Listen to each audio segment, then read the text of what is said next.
Hello everyone, welcome to Vitech solution. আজকে আমরা শিখে নেব ইংলিশ গ্রামারের সবচেয়ে ভাইটাল পার্ট প্রিপোজিশন, যেটা নিয়ে আমরা সবসময়তে কনফিউজ থাকি কখন কোন প্রিপোজিশনটা ব্যবহার করব, কি কি প্রিপোজিশন কোন ওয়ার্ডের আগে ব্যবহার হবে সেই নিয়ে। তাহলে চলো দেরি না করে শিখে নেওয়া যাক প্রিপোজিশনটা কোথায় কিভাবে আমরা ব্যবহার করব আর কি কি প্রিপোজিশন আমাদের হতে পারে। তো আগে জানতে হবে প্রিপোজিশন মানেটা কি। প্রি মানে আগে, পজিশন মানে অবস্থান। তার মানে হলো প্রিপোজিশন এমন একটা ওয়ার্ড যেটা আমাদের নাউন এবং প্রোনাউনের আগে বসে পুরো যে লাইনটা আছে তার মধ্যে একটা সম্পর্ক তৈরি করবে বা একটা ঠিকঠাক মিনিং সেই সেন্টেন্সের বার করবে, সেটাই হলো প্রিপোজিশন। এখানে দেখো একটা ডেফিনিশন দেওয়া আছে যে by definition a preposition is a word used before noun and pronoun to mark its relation to the rest of the sentence. তার মানে আমি এক্ষুনি যেটা বললাম যে প্রিপোজিশন হলো নাউন এবং প্রোনাউনের আগে বসবে এবং সেন্টেন্সের মধ্যে বাকি যে ওয়ার্ডগুলো আছে তার সাথে একটা রিলেশন তৈরি করবে বা একটা মিনিং তৈরি করবে। এখানে দেখো একটা এক্সাম্পল আছে, সাচ অ্যাজ, মানে এক্সাম্পল কী দেওয়া আছে, I went to the beach. আমি কোথায় গিয়েছিলাম? বিচে গিয়েছিলাম।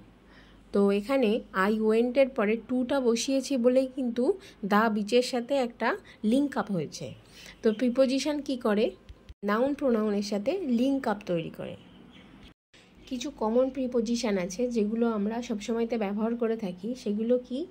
Above, about, across, after, against, among, around, act, before, behind, below, beside, between, by, down, during, for, from, in, inside, into, near, off, on, out, over, through, to, towards, under, up and with। তো এই প্রসঙ্গে বলে রাখি, যারা খাতা pen নিয়ে না দেখছো ভিডিওটা, তারা অবশ্যই একটা খাতা পেন নিয়ে এসে তারপর বসে ভিডিওটা দেখো, যাতে তোমরা কিছু ইম্পর্টেন্ট জিনিস নোট ডাউন করে নিতে পারো। তো এখন আমরা কমন প্রিপোজিশন এবং বাকি সমস্ত রকমের প্রিপোজিশনগুলো এখন জেনে নেব। এরপর আমরা এক একটা করে প্রিপোজিশন কখন কিভাবে ব্যবহার করব সেগুলো সম্পর্কে শিখব। ইন্ডিভিজুয়াল প্রিপোজিশনগুলো শিখব, যে অ্যাবাউট কোথায় কোথায় বসবে, অ্যাবাভ কোথায় কোথায় বসবে, অ্যাক্রস কোথায় কোথায় বসবে, এরকম টাইপ। এখানে আরও কিছু আমরা প্রিপোজিশনের লিস্ট দিয়েছি যেগুলো নর্মালি আমরা ইউজ করি না, কিন্তু এগুলো কিন্তু প্রিপোজিশন হিসাবে ব্যবহৃত হয়। যেমন দেখো, along, as, beneath, beyond, but, despite, except, last, per, plus, regarding, within, via, unlike, until, till, since, then, have, round, এগুলো কিন্তু প্রিপোজিশন হিসাবে আমরা ব্যবহার করে থাকি। এবার দেখব কিছু প্রিপোজিশনাল ফ্রেজ যেগুলো আমাদের ইডিয়ামস বানাতে হেল্প করে। যেমন across the street, along the way, in common, for sure, up in the air, with regard to, on scale, on time, within reason, of course, এগুলো কিন্তু সব ইডিয়ামস বানাতে আমাদের হেল্প করে এই সমস্ত প্রিপোজিশনগুলো। এবার দেখব বিটুইন এবং অ্যামং। বিটুইন এবং অ্যামং কোথায় কোথায় আমরা ইউজ করব। তো বিটুইন আমরা ইউজ করি কখন? যখন দুটোর বেশি বোঝায়, মোর দ্যান টু, যখন দুটো বেশি বোঝায় তখন আমরা বিটুইন ইউজ করি। বিটুইন আর একটা জায়গায় ইউজ হয়, সেটা হলো নাউন এবং প্রোনাউন যদি প্লুরাল হয়। নাউন এবং প্রোনাউন যদি প্লুরাল হয় তখন আমরা কিন্তু বিটুইন ইউজ করব। যেমন between the countries, between the students, between them, between us, এইগুলো কিন্তু কান্ট্রিজ, স্টাডি, স্টুডেন্টস, এগুলো কিন্তু সব প্লুরাল হচ্ছে। তো প্লুরালের আগে আমরা বিটুইন ইউজ করব। একটা জিনিস মাথায় রাখতে হবে যে ইচ এবং এভরি, ইচ এবং এভরি এই ওয়ার্ড দুটো কিন্তু বিটুইনের পরে কখনো ইউজ হবে না। ইচ এবং এভরি এই দুটো ওয়ার্ড কিন্তু কখনো বিটুইনের পরে ইউজ হবে না। এবার জানবো অ্যামংটা কোথায় ইউজ করব। অ্যামং আর অ্যামংগেস্ট, অ্যামং আর অ্যামংগেস্ট। এবার আমরা জানবো অ্যামং এবং অ্যামংগেস্ট সম্পর্কে। অ্যামং এবং অ্যামংগেস্টের মধ্যে খুব স্লাইট ডিফারেন্ট আছে। এরা খুব স্লাইটলি ডিফারেন্ট, মানে খুবই কম, একটা খুবই সীমিত একটা ডিফারেন্ট আছে, এদের মধ্যে পার্থক্য আছে। তো অ্যামংগেস্ট কিন্তু অ্যামংগেস্টের পরে কিন্তু সবসময়তে দা বসবে, টিএইচই দা, অ্যামংগেস্টের পরে সবসময় তা বসবে। আর অ্যামং কখন ইউজ হবে? অ্যামং ইউজ হবে কনসোন্যান্ট সাউন্ড দিয়ে যে সমস্ত ওয়ার্ড শুরু হচ্ছে তার আগে কিন্তু অ্যামং বসবে। যেমন দেখো অ্যামং দেম, এখানে এই দেম যে ওয়ার্ডটা, এই দেমটা কিন্তু কনসোন্যান্ট সাউন্ড, দেমটা যেহেতু কনসোন্যান্ট সাউন্ড তাই জন্য এর আগে কিন্তু অ্যামং বসবে। কিন্তু আসের আগে কি বসবে? আস হলো ভায়েল সাউন্ড, ইউএস আস, এই আই ও ইউ ভায়েল, তো ইউএস আস হলো ভায়েল সাউন্ড, তাই জন্য এই আসের আগে কি বসবে? অ্যামংগেস্ট বসবে। অ্যামং সবসময় কনসোনেন্ট সাউন্ডের ওয়ার্ডের আগে বসে, আর অ্যামংগেস্ট সবসময় ভায়েল সাউন্ডের ওয়ার্ডের আগে বসে, এটা কিন্তু সবসময় মাথায় রাখতে হবে। এবার আমরা কিছু বিটুইন এবং অ্যামংয়ের এক্সাম্পল দেখে নেব। প্রথমে কি আছে? There was disagreement dash Mark Graham and Mary. তো এটা কী হবে? গ্রাহাম এবং মারি মানে দুইজন মানুষ বোঝাচ্ছে, এই দুজন মানুষের মধ্যে একটা ডিসএগ্রিমেন্ট আছে, মানে মতামতের মিল নেই। তো তাদের মধ্যে কী হবে? দুজনকে বোঝাচ্ছে, তার মধ্যে কী হবে? বিটুইন হবে। নাম্বার 2 কি বলছে? While living the temple I looked for my shoes dash many other on the rack. তো এখানে কী হবে? অ্যামং, তার কারণ বলছে while I living the temple, আমি যখন টেম্পল মানে মন্দির থেকে বেরোচ্ছিলাম, I looked for my shoes, আমি আমার জুতোটা খুঁজছিলাম, কিসের মধ্যে? অন্য আরও অনেক জুতো আছে যে র্যাকের মধ্যে, তার মধ্যে। তো এখানে কি হবে? অ্যামং হবে। I could hardly find any electric car dash the car in the parking. এটাও কিন্তু অ্যামং হবে, তার কারণ অনেকগুলো বোঝাচ্ছে, তো অনেকগুলো বোঝাচ্ছে বলে কিন্তু এখানে অ্যামং হবে। নাম্বার 4 কি আছে? The strain of vines commonly found dash fruit pats. তো নাম্বার 4-এর কোশ্চেনের অ্যান্সার কিন্তু হবে অ্যামং। নাম্বার 5 আছে our car broke down dash NH24 dash Bareilly and Faridpur. তো এখানে কি বসবে? এখানে হবে our car broke down on, কোথায়? NH24-এ, মানে এই রাস্তায় ব্রোকডাউন হয়েছে, between Bareilly and Faridpur. Number 6 হলো there was no one from Australia dash 30+ student in my class. তো এখানে কি হবে? There is no one from Australia among 30+ student in my class.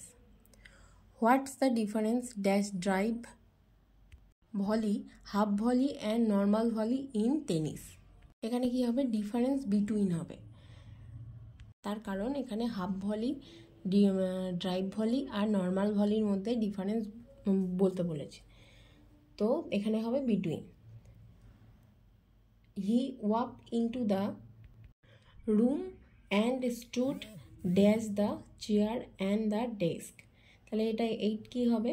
এখানে হবে কিন্তু বিটুইন হবে, কারণ চেয়ার অ্যান্ড দ্য ডেস্ক আছে, মানে দুটো জিনিসকে বোঝানো হয়েছে, দুটো জিনিসের মধ্যে ডিফারেন্স বোঝানো হচ্ছে, তাই জন্য এটা বিটুইন হবে। Number 9 only you, Neeraj, Abhay, Neha remain after the first round of interview, you need to be the best among them. এখানে কিন্তু অনেকজন আছে, তার মধ্যে কি আছে? সে হলো বেস্ট, যে জব সেটা পেয়েছে, তাই জন্য এখানে অ্যামং হবে, best among them to get the job. আর সবসময় থেকে আমি বলেছি কনসোন্যান্ট সাউন্ডের আগে কিন্তু আমাদের অ্যামং হবে। নাম্বার 10 কি আছে? The 4 thieves argued endlessly on how to drive the loot dash them, loot between them। এরপর আছে ফর অ্যান্ড সিন্স। ফর কখন বসবে আর সিন্স কখন বসবে? ফর বসবে যে কাজটা হয়ে গেছে বা হচ্ছে বা ফিউচারে হবে, একটা পিরিয়ড অফ টাইমের ক্ষেত্রে ফর বসবে। কিন্তু সিন্স কি হবে? যে কাজটা হয়ে গেছে, পাস্টে হয়ে গেছে, কিন্তু এখনও সেটা কন্টিনিউয়াস চলছে, সেক্ষেত্রে সিন্স হবে। এছাড়া ফর হয় প্রিপোজিশনের ক্ষেত্রে, ফর ইউজ হয় সিন্সও কিন্তু প্রিপোজিশনের ক্ষেত্রে ইউজ হয়। সোজা কথায় মনে রাখতে হবে, ফর অল্প সময়ের জন্যে ব্যবহার হলে সেটা ফর ইউজ হয়, আর সিন্স অনেকটা সময় ব্যবহার করা হলে সেক্ষেত্রে সিন্স ইউজ হয়। এখানে দেখো example, Brucie has been traveling for the past 2 weeks. এখানে 2 উইক ধরে ট্রাভেল করছে, কি 1 বছর ধরে ট্রাভেল করছে, সেক্ষেত্রে আমরা ফর ইউজ করব। কিন্তু এটা যদি বলা হতো যে এত বছর কি 10 বছর আগে থেকে ট্রাভেল করছে, সেক্ষেত্রে কিন্তু সিন্স হতো। সেকেন্ড এক্সাম্পল দেখো, Nitu will be here for a few hours, কিছু সময়ের জন্য আছে তাই ফর ইউজ হয়েছে। থার্ড এক্সাম্পল দেখো, I have known you since you are kid. তো আমি তোমাকে জানি যখন তুমি ছোট ছিলে। তাই আমি সিন্সের ক্ষেত্রে কি বলেছি, যে পাস্টে কাজটা হয়েছে কিন্তু এখনও সেই কাজটা কন্টিনিউ হয়ে যাচ্ছে। তো একটা একটা বাচ্চা তো বড় হবেই, তো সে এখন বড় হয়ে গেছে, তো তাকে কেউ একজন বলছে যে আমি তোমাকে যখন তুমি বাচ্চা ছিলে তখন থেকে চিনি, তাই জন্য এখানে সিন্স ইউজ হয়েছে। পরের এক্সাম্পল হলো, শান্তি has been working as a content writer since 2018। এখন কত সাল চলছে? 2024। তো এই শান্তি যে সে কি কন্টেন্ট রাইটার হিসাবে সেই 2018 থেকে কাজ করছে। তো এখানে কি হবে? সিন্স হবে, তার কারণ এখানে 1 বছরের উপর বোঝাচ্ছে। তো এবার জানবো বিসাইড আর বিসাইডসের মধ্যে পার্থক্য কী। বিসাইড মানে কি পাশে বা কাছে, আর বিসাইডস মানে কি ইন অ্যাডিশন টু, মানে এছাড়াও বা এর সাথে। অ্যাপার্ট ফ্রম বা ইন অ্যাডিশন টু হলো বিসাইডস, আর বিসাইড মানে কি কাছে, BESIDE, বিসাইড হলো কাছে। তো এখানে দেখো এক্সাম্পল দেওয়া আছে, বিসাইডে কি আছে, I place my dream journal beside my bed every night. The barn beside the farmer's house was falling down. Will you sit beside me at dinner? এগুলো সব বিসাইডের এক্সাম্পল। বিসাইডসে কি আছে? বিসাইডস মানে কি বলেছি, যে ইন অ্যাডিশন টু বা এছাড়াও বা এর সাথে। তো beside those are my animals, beside those are my animals মানে কি এছাড়াও এরা আমার পশু। She knows 400 words besides numerous proper noun. সে কি জানে? 400, মানে সে পাশাপাশি 4000 ওয়ার্ডও জানে। If only he would smile with something beside his eyes. এছাড়া কি আছে? Besides its her word against mine. এছাড়াও আরেকটা এক্সাম্পল আমি দিচ্ছি, দেখো, beside rose I like many other flowers. যে গোলাপ ছাড়াও আমি অন্য ফুল পছন্দ করি। ভিডিওটি থেকে যদি একটুও শিখতে পারো তাহলে অবশ্যই ভিডিওটিকে একটি লাইক দিও, আর যারা এখনও চ্যানেলটিকে সাবস্ক্রাইব করোনি তারা অবশ্যই চ্যানেলটিকে সাবস্ক্রাইব করো, আর পাশের বেল আইকনটি প্রেস করে রেখো যাতে পরবর্তী নোটিফিকেশান খুব তাড়াতাড়ি তোমাদের কাছে পৌঁছে যায়। প্রিপোজিশনের এই সিরিজে পরপর আমরা সমস্ত রকমের প্রিপোজিশনগুলো শিখতে শুরু করব। এটা হলো আমাদের ফার্স্ট ভিডিও। এর পরবর্তী ভিডিওর জন্য আর জাস্ট কিছু সময়ের অপেক্ষা।